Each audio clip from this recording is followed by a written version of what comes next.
The founder of Grameen Bank revolutionizes the concept of what it is giving to the poor, how you change a whole system of banking and economics. And then the mother of social businesses, which we talked about extensively today. So I don't want to take any time introducing a man who doesn't need introduction, and I would rather just give the time to him. So thank you so very much. It's a great, great honor to have you here and share your insight and your energy, which I think is quite magical. Thank you. Well, I just came here to listen. I was told that you'll be telling me lots of stories for today. So I'm here to listen and find the solutions that you came up with. Because you are the designers, that's what they told me. That you are the designers, so you must have designed something. So this is what we are waiting to see. And lots of things to design about. We have so many problems. In the conventional way we do the business, we don't think about problems. We only think about how to make money, more money, more money.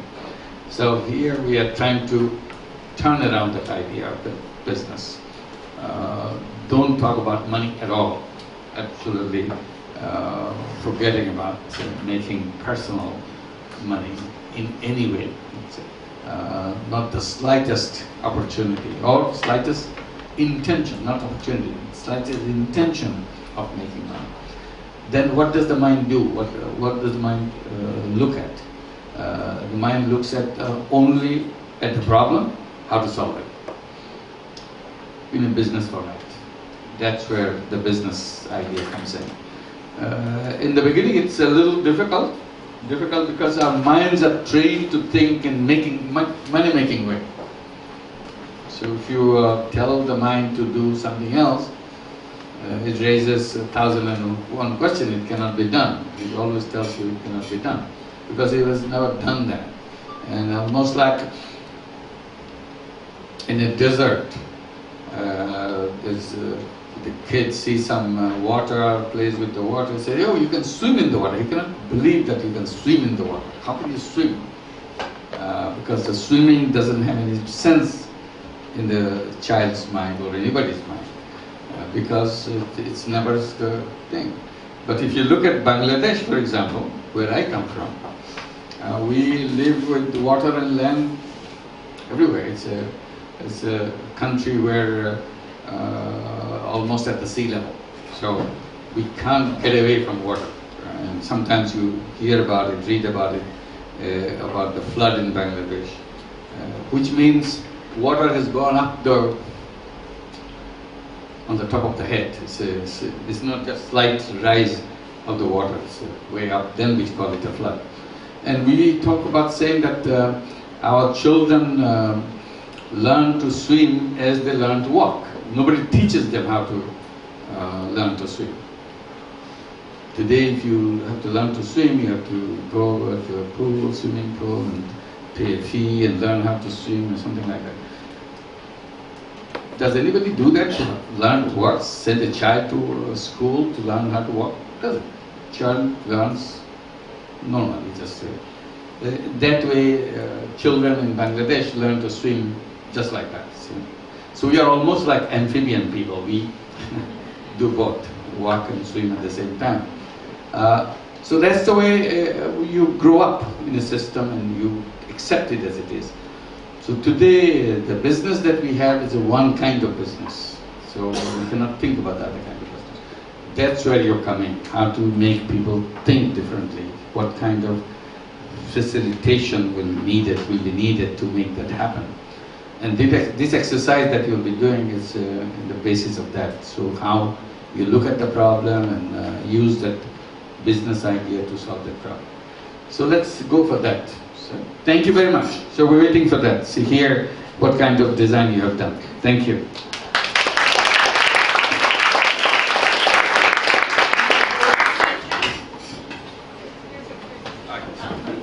You want to start with shall we start with education? Yeah, absolutely. So which group would like to present their social business solution first? No group? Guys, don't let me hanging here. Come on. Okay, you go ahead.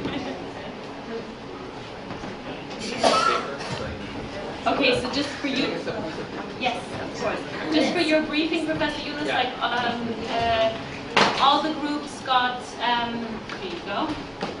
All the groups first identified a particular problem that they wanted to tackle, and then they found a solution. So each group came up with whatever problem they found relevant, and they were all voted upon. I think we need to turn on this monitor. Yeah. We can actually see. It's not working. It's warming up. There you go. Okay. Oh. I guess I'm not going to.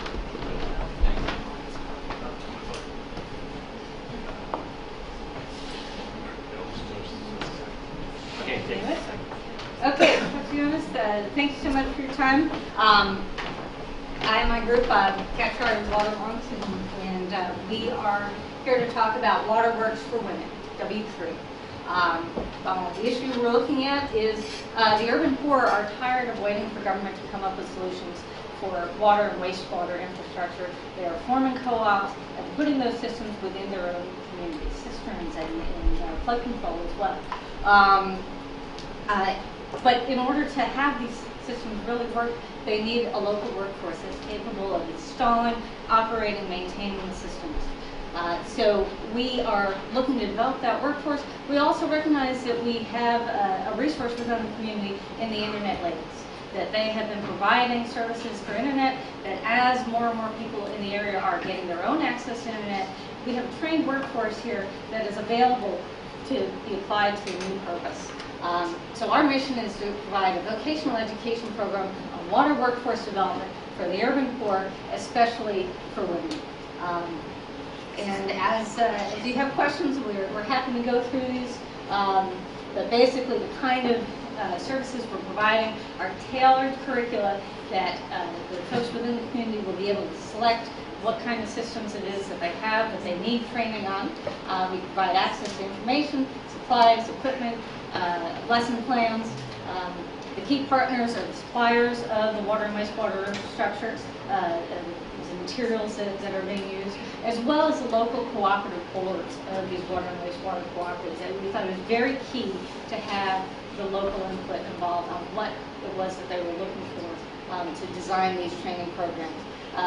We have the Internet Ladies, as I mentioned, as information hubs, as keys to the community that can help to determine if we're not dealing with high literacy rates, do we need a curriculum that's tailored around picture-based training versus word-based training.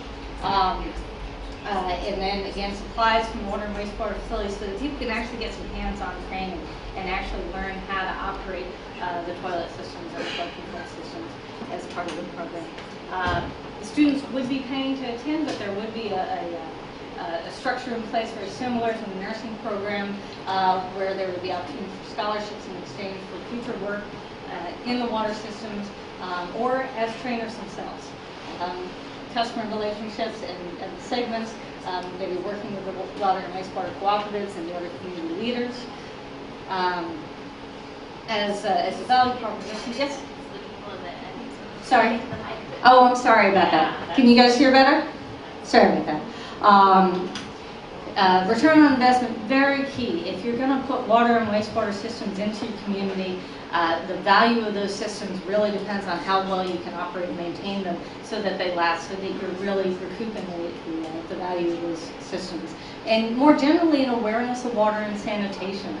This brings into the home with the women who are getting this training how to use the system for maximum sanitation.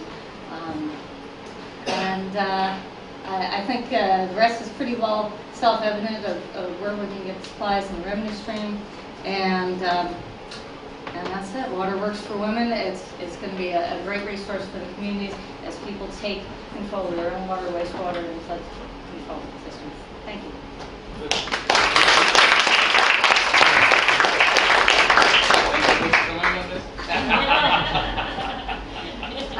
I'm the guinea pig. I guess I find out. How much do you want to grill us? Will you invest? No, it's good. It's a good program. Is any other educational program, training program in that category where it could be done as a social business? But first you have to figure out in a concrete way, which you have done. Concrete way, what is the problem you're solving? Is there a problem?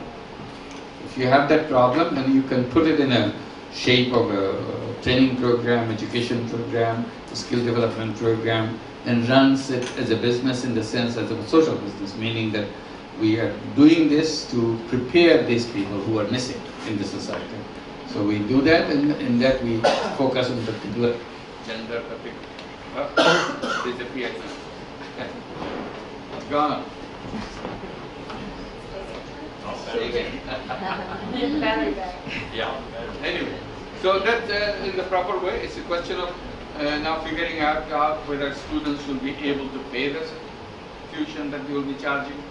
Would there be enough interested people to do that, and to cover all the cost, and other services that you said that you'll be providing other services also. That's good. Subsidize that one from the other. And so all this together is now market survey to find out. Structure is here now to see in concrete way. So, good, it's done. You're a social business branch.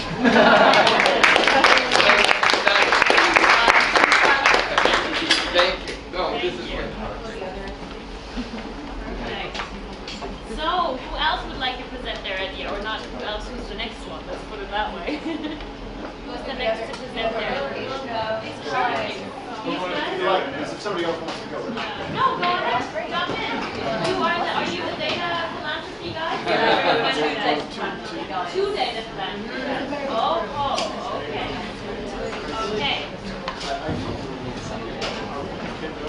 If you have two data philanthropy guys, you need to keep it to otherwise we're going to run out of time. So if you go for 3 minutes rather than 7. Maybe we did 5. Fine. So, Working now? Yeah.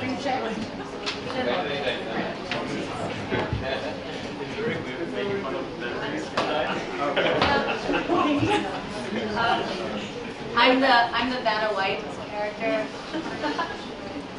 So we're calling ourselves Data Live, and we're starting. This is going to just fall. We want to address a dual problem: the digital divide. NGOs who don't have access to data that could help them identify problems and target resources more effectively. And also large corporations who want to expand into emerging markets but don't have a good sense of what's going on the ground and are facing a lot of risk. So what is the fundamental problem that we're addressing here? Right now, I guess the data that we want to access currently is being siloed, and what we found is that the reason for that is there's not the proper incentives being placed on both the multinational corporations that hold the information and also those, the UN or also NGOs that want to access it. So the solution that we devised is basically creating an environment where we could redistribute the data, allowing people who don't have data to access it from those who do have it. And we're going to talk about how we plan on implementing that. Okay, the implementation or the collection of the data sort of takes two forms of the fundamental data that we're going to swap to them and to pull the data out of the multinationals. So and the first form is the hard form. One cornerstone of our idea is gathering new, fresh, hard data using mobile prediction markets. What that means is that since the use of mobile phones is ubiquitous in a lot of developing countries, is actually having large aggregations of data pooled using betting markets on various kinds of questions, which then pay out based on the share price to the actual mobile users using mobile banking. That aligns the incentives for people to predict based on things that they have local knowledge of and that a multinational or an NGO doesn't have access to, and also incentivizes them to reveal accurate data about themselves, about their lives, about their situation that may be useful to either parties. What is soft and hard data? Sure, that's the hard data, and then the soft data would be collected, and it would be based more on self-report. So people would frame questions themselves or report on their activities throughout the day or whatever, more like microblogging or Twitter feeds. So hard data is actual number. It'd be like a percentage-based prediction based on the price of the actual prediction market. So that's something that's very quantifiable, but obviously not all data is quantifiable. So you have soft data like people talking about their lives and the things they want. Yeah. And that's incentivized by, basically, we pay people if we reuse their data, so if somebody wants that data, we give them a royalty, and then actually they're incentivized themselves to distribute it. We also have crowdsourcing and evaluation of that data that we pay them for them as well, and then we also, then they're incentivized just to share data among themselves as well locally, so that same data would be available, as microblogs or whatever to people who want to use them in that environment. Yeah, so the values that we provide our customers in this context are the big companies, the UN, the do-gooders, and all the data creators, that we're breaking down the data divide between those groups, and by providing data swaps where they can swapping data, we can create new data, new timely data, and also it will be more accurate. So we'll provide information that's available for everybody so they can make more informed decisions. Also, we will also be able to provide supplemental income for the creator of data who would SMS the text to us, so they would get paid in some form as described. Yeah. Now the cost, also we provide insights by analysis of data. I also apologize for my handwriting that everyone's been subjected to. So in terms of cost structure, and we kind of outline it in this diagram as well, and I wish it was much larger. Essentially, we get a fee via subscription model that companies pay to have access to the data that we collect. And then the other form is a per question fee, and that relates primarily to the hard data. So if you have a very specific question that you want to know what our data creators are talking about, you ask that question, and then we in turn go search our database and come up with answers for you. And that is more like a one-time fee type deal. And then also, dependent on what type of organization you are, the fee structure varies on your mission and who you are. So essentially, that's a sliding scale. And Question. Questions?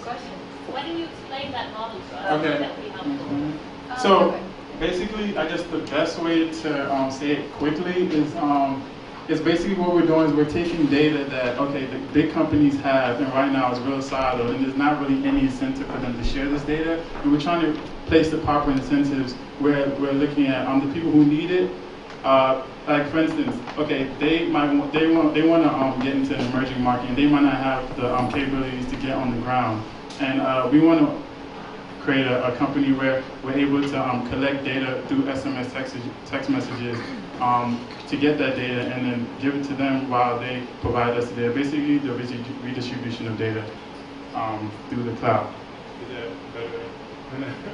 we're essentially like an intermediary between people who create data, people on the ground in emerging markets talking about issues and things that are going on in their everyday lives, from their professions and what the weather's like, and we're collecting all of that, and then people who want to have access to it in real time, which is also kind of why we're attracted to mobile technology, because as Zach said, most emerging markets, and Despina mentioned earlier today that 56% of mobile users come from emerging markets, and one of the gaps we talked about was that data is old and it's stale, but then how do we combine those to create this? And that's kind of what the basis of this idea that we created. And so we collect and we sift and sort, we redistribute. And we also sell questions as well as answers. So if we think there's a question somebody should be asking, we'll offer them that question. We'll offer them that question. So, and that we will give it away. Can you make an example? Let's see. Yeah. So, for instance, if you had something like the price of milk in a developing country, you can learn a lot from something like the price of milk. And a milk producer wants to know what the price of milk might be, or what the market would bear, what people are paying. An NGO might want to know what the price of milk is to, say, distribute food aid or something like this. but the price of milk is dispersed through many, many kinds of people, and different people are charging different things all over the country. So using something like the prediction market or the soft data, people talking about how they're spending their money, something like this, you can get, in fact, a quantifiable value on the price of milk and what people think it would be through the prediction market, and then you get the kind of softer data associated with people's lifestyles and things like that, and how they're viewing it and what effect it's having on their life, and from the softer data side. And the people talking about the and yes. That's the Twitter and so on. Yes. That's what people might hope to be. Yes.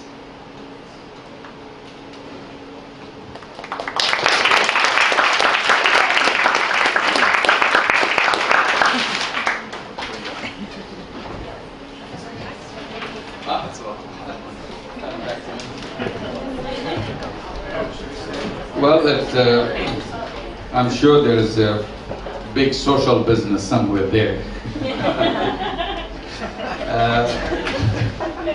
There are too many details, so it's difficult to figure this out right away. One of the things I was thinking, in a conventional business or profit-making business, you have to answer one question all the time at the end of the day, at the end of the year. How much money you made? That's the critical factor. If somebody cannot answer that question, he's not in business. What does a social business guy do? He doesn't have that measurement of success. The more profit you make, the more successful you are. This year you make some amount of profit. Next year you want to make twice as much profit. That's what you go for, or improve it. If you reduce it, if the profit goes down, then your business is going down. So there is something of a measurement there. Profit tells you what the health of the business is. What does a social business do? Where does it look for the measurement? Without measurement, a business cannot run. Is the impact. What impact you have made? So if this is a social business, then you have to answer this question at the end of the year. What is the number you are looking for, or what is the measurement you are looking for, so that you can compare it to this performance, quarterly returns, or half-yearly returns, or annual returns. This is what we have done, and then say, no, this is not good enough. Next year you have to do more. Then it will be a social business. So you have to come up with that answer, that what is it that you'll be looking for, and at least I couldn't figure it out much from your presentation. I'm not saying this is not a social business, simply because I couldn't figure it out. But you have to come up with, this is the measurement. We'll have to find out that at the end of the day, to make it a successful or a failure.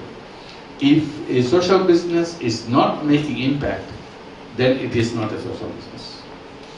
As simple as that. You did a business, you cover your cost, you sold something, somebody bought something, everything is okay, but it is not a social business, because you couldn't figure out what impact it made. If you cannot figure out what impact it made, then it cannot come in the category of this social business side. So here, that's the thing, because we got lost in so many other details. That part needs to be identified very clearly, and everybody understands, yes, understood that. In the water case, it was clear. You find out whether people got water, who didn't get water before, so that that problem has been solved. Then here, you did a lot of good things. Somebody got this, somebody got that. How do you measure them? You have to come up with that measurement. I'm not saying it cannot be done. Of course it can be done. But that will be a critical factor to do that. Yeah, go ahead. Sorry, I guess we weren't able to communicate it because we only had like 5 minutes. But basically what we're trying to, communicate in our diagram is that what we're doing is we're trying to open up, a lot of these big companies have access to a lot of data, useful data, that if able to be accessed, then it could better allow UN and also NGOs to make informed decisions on the ground. So we wanted to basically harvest that data and open up the, the hoarding of it. That's essentially what we're trying to do. I guess it's the impact. You guys want to add to that? And I mean, there's also the direct payments to people for their information as well. I don't know whether that There is also the direct payment of people, the small payments that people, what they would make in the market by their bets, and also what they would make in the market when we bought from the royalties on their data, and from the royalties that they might make in evaluating data. So I don't know whether that makes it social enough. I mean, it certainly would make it measurable. People either had that money or they didn't have that money. I don't know about the measurements of the UN and the NGOs and the other people that we'd be giving data to, essentially. Then that would have to be collected independently from them and determine whether or not access to that data or not, how much of a social value there was in that, if anybody had anything else they wanted to say. So, I mean... Go to work on it, that's what I'm saying. Yeah. Thank you for your feedback. Appreciate it. Okay, so who's next? What about you guys back there?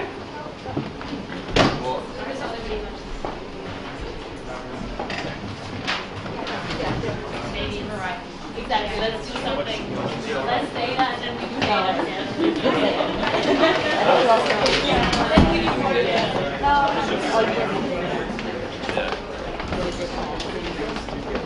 It's very similar. It has different flavors. Take that one over. That's the thing. I feel like we should definitely by saying, oh, you can just hold this. It's like we're trying to break down. Too many results. Exact home around yourself.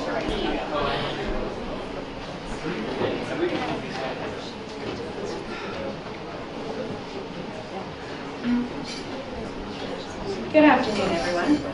So our group assessed that there's a serious challenge with access to local market information, and we decided to deal with this issue through a mobile phone marketplace. And my colleagues here are going to tell a little story about how Mobility came to be. Hello, everyone. My name is Aziz. I'm a farmer, first and foremost. The most important thing to me, though, actually, is my family. I'm worried about health care for them. I'm worried about how to make money to provide for them. My 2 young girls are very curious. They want education more and more. I can provide goods and services as a farmer, but I don't know where to sell them and how to connect to people best in order to do so. But I've heard of this new thing called the internet, and I think that to provide for my girls' education and a place to find where to sell my goods and to whom, that it could be very useful. Hello everyone. My name is Sadna Ben, but they call me Didi in the village. I am very well connected. I'm very, very old. I know all the gossip that's going on in the village, and I'm very well trusted. There are NGOs that work in the community. They come to me when they want information. And I have this thing called a smartphone. I left it at home today to bring it. And it provides me access to this thing called the internet, which allows me to see what's going on in the outside world as well as in my community. So I'm working with a company that allows me to provide access to people like Aziz to information about what he can sell his goods for in the market, provides him access to emails if he wants to communicate with his family in another part of Bangladesh. I'm able to provide access to local information, like information on weather, cyclones that might be coming through the area, things that might impact local crops. I also work with this company this company provides an interface on my phone as well as on other mobile phones that provides text-based feeds of information where companies can provide offerings of grains and seeds and irrigation systems and drip irrigation systems and things like that, and lets people in my community know what's available to them. And in addition, people like Aziz, if they have free time on their hands, can go and post via text that they have labor to offer to the marketplace, to the local sources of labor. In addition, the NGOs that work in the area, they seem to have all this educational content and this healthcare content that they want to get to the kids, for instance, Aziz's kids, but they have really no good distribution systems to do that. So I think this phone and this company might be able to sort of provide a platform to do that as well. So we're going to tell you a little bit about the business that does that. So the business is a phased approach. It takes 3 different phases. Sorry, these are a little low. So in our first phase, we want to talk through who the stakeholders are. So first of all, we thought that this would best be launched in Bangladesh. So the Gremian phone, we have the internet ladies like Didi. We have the social business, which is ultimately gathering the information and is managing the network. And then we have local businesses, NGOs, and government, which are posting information and services to this network. The products and services offered in the first particular phase are access to the local and global services. So we provide information feeds through applications on mobile phones, smartphones. We provide access to market info and pricing, educational content, as Didi had talked about with the NGOs, and emergency information from governments about things like cyclones. But then we have to come back to the revenue stream. How do we make this a business? So it's a pay-per-use system. The individuals who are accessing Didi and her phone pay for each use. Texting is a portion of the text comes back to the social enterprise, and the rest of the text goes to the mobile companies. And also there's a pay process for posting content. So in the first phase, we're looking at cost, including the devices. We decided that probably starting out with about 50 devices would be good, and taking a market assessment of that and doing some testing and reiterating. We're developing the app and the website, training women like Didi in the process of how this works, and also some operational costs and HR costs in terms of managing the social enterprise. The key activities are creating a survey and market research, creating partnerships with various organizations in the area. We're developing the information collection process, developing the app, testing obviously, and doing it with joy. Our key partners, I already talked about, and stakeholders. Now in phase 2, thank you Aziz, we expand. So in phase 2, we're increasing the NGO, local company, and local government involvement. In this sense, we've already started through phase 1 to gain buy-in in the communities in using internet and in using access through our DDs. And in phase 2, we're expanding. So in phase 2, we really get to the marketplace. So we're creating the local marketplace where people can post their micro work opportunities, different services and products they have to offer, seeds, plants, and even combining on transportation to larger cities and creating the urban and rural marketplace in terms of if there's jobs in urban areas, then at least rural individuals will have access to knowledge about that. So there's a lot of information sharing going on. In phase 3, we're also introducing more of an integration into the mobile banking system. So by integrating a market with a mobile banking system, we can add on transaction fees, and we can also start to measure and use our metrics in terms of how many transactions are taking place, where do we see economic growth based on how many people are posting, how much interaction is happening on those particular devices, and which areas are finding high demand for the service. We're going to increase our revenue streams in the second phase to posting fees, increase local government fees and business fees in terms of starting to mine the data after we've developed the market. And from that point, we're also going to be adding possibly some company ads as we add in more local businesses. We'd be happy to take any questions that you have.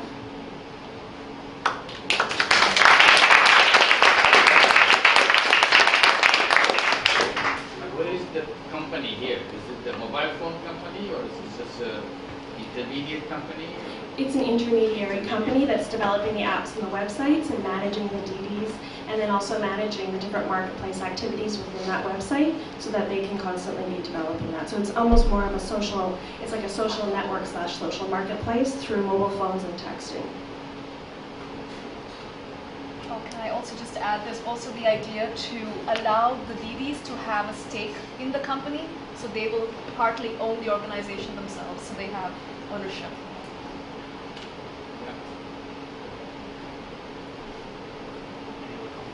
Any additional comments? Questions? Okay.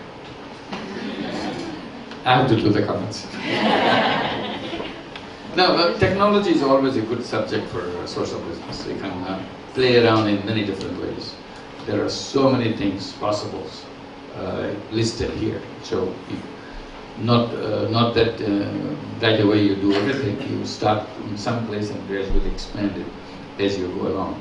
But definitely it is the place where not just one intermediate organization, a series of intermediate organizations can come up in that space between the company which provides the mobile network and the people on the other side. In between there are so many things to be done. And this is one of those social businesses that can be done. So congratulations, it's a good idea, but now you have to focus it. Unless you focus, you cannot calculate everything. This is the problem. You make it very complicated to calculate every single application that you'll be doing. So bring the core business first. This is where it will. Then gradually you add on other services, other products that you want to introduce there. How to link each other with that. What are the things needed out of the service you already provide. So that for the sake of financial clarity in every single step that you do, start with few items and then wait for the one to include later on. But as I said, this is a good subject. It's a very interesting subject. You may start with something, but when you apply, you see many other ideas keep coming. Seeing the reality of the situation that as it is. Definitely it can transform the life of the people if you can bring that social business at the intermediate organization. Thank you, congratulations.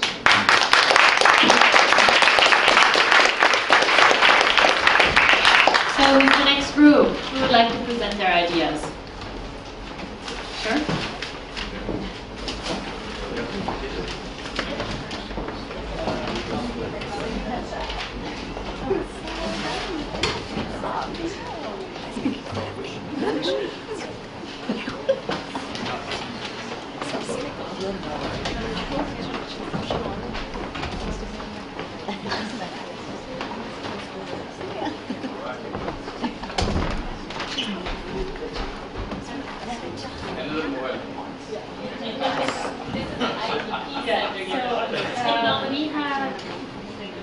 We have the benefit of having a very similar project to the data project, and so we got a lot of good feedback already.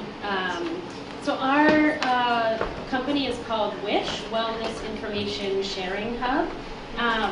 And the thing to think about is it's a business-to-business social business. So unlike a lot of the other things you've heard about business to consumer, it's to other businesses and organizations.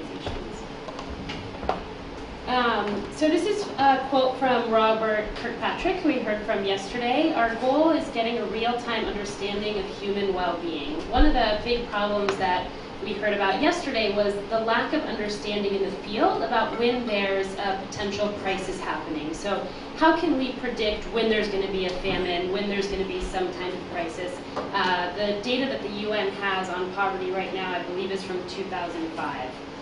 So how do we get better, more real-time information about what's going on to have better interventions? So our mission is to produce these real-time or near real-time insights from mobile data to solve wellness-related problems. So the challenges are, it's a challenge and an opportunity. With the rise of kind of social data from social networking and all of the data that companies are collecting about us, there's a whole lot of information that can be used to predict when there's problems. So as the other group mentioned, kind of changes in the price of milk, or an example we heard yesterday around how much people are topping up their cell phones with. You know, changes in that number can be a predictor of crises. The challenge is that a lot of these private companies are not incentivized to share that information. So there are no mechanisms for this information to flow. So we have a solution that's kind of a two-tiered solution. One of the big challenges, as we mentioned, is this firewall data. So it's really hard to get that information. So we have one strategy, which is around collecting real-time insights. So similar to our colleagues that they described earlier with the prediction market, being able to have a system where we're in real time querying citizens of countries, asking them questions about conditions in their environment that will give us information about what's going on. The second thing is to begin to work with these organizations to get some of that data that they're sitting on. So, do you want to talk a little bit about this? All right, so in terms of our solution, we have, this is our ecosystem diagram. So we're the thing in the middle, the trusted data broker and analyst. And it's really similar, so it's kind of ironic that we fell prey to our own sort of challenges that we're trying to solve here, but it's very similar to the previous idea that we heard. It's a trusted data broker. We work with individual people who will generate this real-time data. That was the first strategy. We work with existing siloed data sources, so like Twitter, Vodafone, whatever local mobile service providers are working in the local areas. And then another set of stakeholders on the right side you'll see are the UN, the NGOs. Sort of, if Vodafone wants to do a social initiative, they can use the data as well, or use our insights. So in terms of our value propositions, we have for our social work community, so the NGOs and the UNs, and we provide real-time insights for their wellness needs. And these are things that we provide with sort of our proprietary sort of real-time analytics. And in terms of the firewall data sources, so they could have a financial need. So they could be earning money off the data that they provide us, or it could just be a purely social play, where it's kind of a citizenship play. And what our value propositions for them is that because we're acting as a third-party data broker, all the data is anonymous, so no one really has to know where the data came from. We'll be doing the validation and the vetting. And again, for the individual data producers, the people on the ground that are taking photos or sending texts or calling in information, the same value propositions as well. Yeah, another big thing to think about is the importance of businesses understanding the conditions on the ground. So if I'm a business, a for-profit business, and I want to go into a new market, I need to make sure that that market is healthy and that actually has the health to buy my goods and services. And if that market isn't healthy, perhaps that inspires the business to take the actions it needs to create a healthier community. So that's for the business side, and the UN and the NGOs clearly need that information to act quickly. So these are our customers. So revenue streams, similarly, we have a sliding scale. Everyone will pay, but it's negotiated based on their willingness and ability. Right now we're thinking about a retainer fee to get a certain number of insights per month, so maybe there's a monthly report that comes out that everybody gets. A single question or a set of queries that subscribers can get per month, and then the detailed report. So our key activities, create the mobile prediction model and analysis framework, that's the texting back and forth with the individuals. Partner with the mobile services companies to access that data from the mobile users. And then partner with existing silos for data for access. So that could be the social networking sites that are in use in those countries. It could be the top food suppliers in those locations, whoever is holding that really interesting data. Thanks. You can read the last quote.